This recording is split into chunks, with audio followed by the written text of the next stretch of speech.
G'day and welcome to the top of the world, down under, Australia, and the Adirondack Chairs build.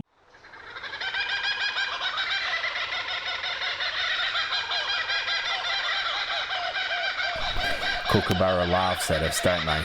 Yeah. G'day guys, and you will see now that we are going very, very quickly, and I'm speaking in voiceover. That's because the other camera that I'm talking to off to the right of the screen here died. Totally died. Kaflooey.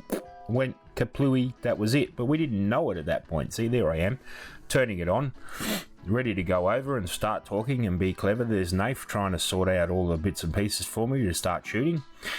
And it didn't work. Oh well. We progress on further, don't we? Yep. Step 1. Strong leg staves. This is the key thing. You'll find that most barrels actually have about 4 larger staves that can be used for legs.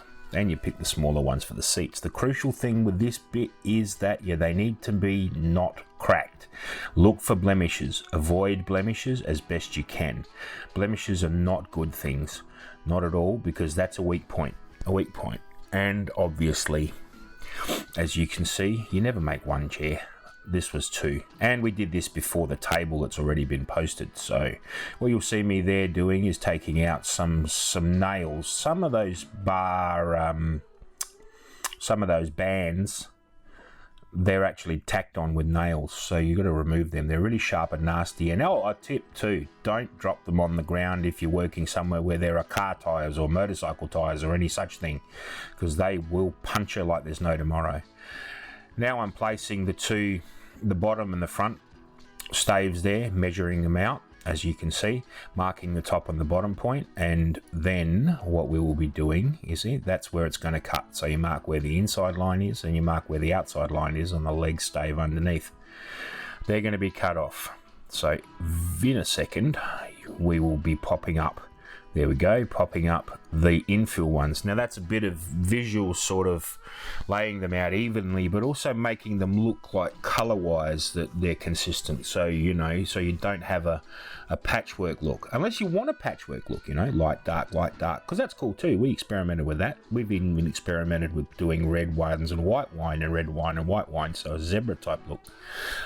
It's all up to you guys, really. There I am, measuring and marking off the lines that are going to have to be cut. So the ends are coming off of these ones. These are the seat sections, remember?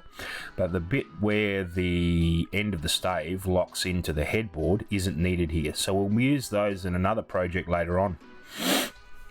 Because we do that. We do that a lot.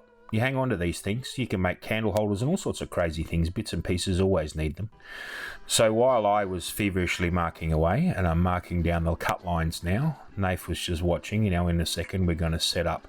We initially thought of using the bandsaw for this, but the reality of the situation is you'll see very shortly that wasn't going to be the best move, primarily because of the amount of staves we have to cut. See, I'm there. I'm over to the bandsaw. Oh. And here's the hack. Hold the stave up when cutting. This is about the angle. These staves are bent. So if you cut them with them facing upwards, you won't get a straight cut. And then later on in the next build video, or the one after that, you'll see that we actually block off the ends of these seats. So to get a straight line, you need to hold them up so that the cut point is actually below.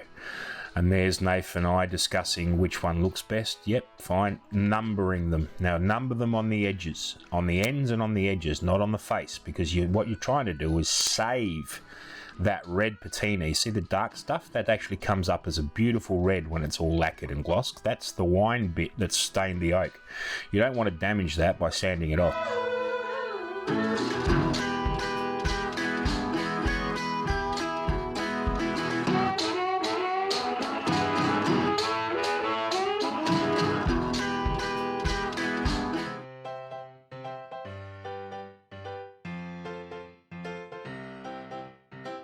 That's our dog Shadow. He's a greyhound wolfhound. His favourite thing is sleeping in warm tummy position number 1. And you can read that yourselves. Please like and subscribe. I work very hard to make these things. Shadow comes in and he checks and he wanders out. But wait, there's more. Now we're just continuing to mark the face staves, making the face staves up. So they're the same size as the leg staves, and they're the ones that will be attached to the front and hold that together.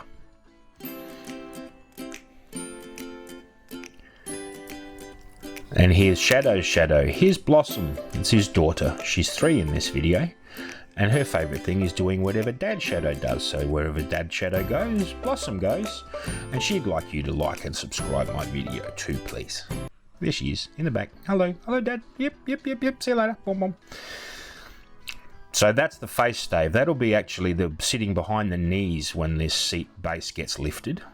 But I'm marking where the location is, because of course you have to extend its distance past where those leg ones are. You'll see I'm checking an old template one that we built some time ago, just to remind myself that I'd done it right. Because if you cut it too short, you have to do it again, because the other piece that comes onto that leg part is the bit that goes down for the front section. You'll see that. That'll all make sense later. There's Naif cutting out the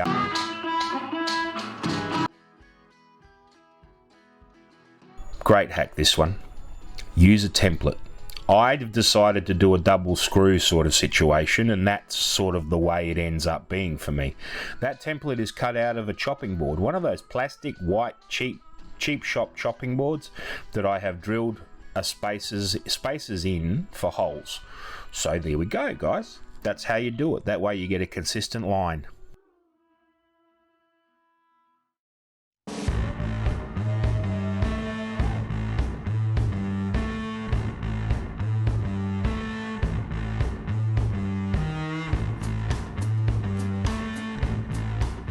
Alright, I admit it, I'm a coffee junkie. Bouncer's a coffee junkie. There you go, you've seen it. You'll see me slurping coffee in these videos all the time. I've even acknowledged it in a video format. So now that the template's been used, now you pre-drill. So this is, you see this first chair that I'm doing, I've marked it and I'm drilling straight through, right? But I actually marked it with the texture first. Now, and pre-drill. Oak, you will not drive a wood screw straight through oak without pre-drilling. You will split it or you will round off your screw. It's just not possible. It's a hardwood. You can do it with a pinus or a spruce or anything like that, but not with a hardwood. It's not going to happen. And it was one of those coffee days those days. So now we're just discussing how it's all going to go, how the numbering is. And then I'll move over to the next chair and you'll see that I do it a little differently on this one. Line them up, make sure they're all square in place. And use the template to mark. So they're just little zip, quick zips with the template to mark where the drill holes are going to go, rather than using the texture. Just use the drill, why not? And bang, bang, through, all the way up. So that way, when you're looking down the line of the leg, all of the screws, in this case pairs of screws each side, are all in the same line.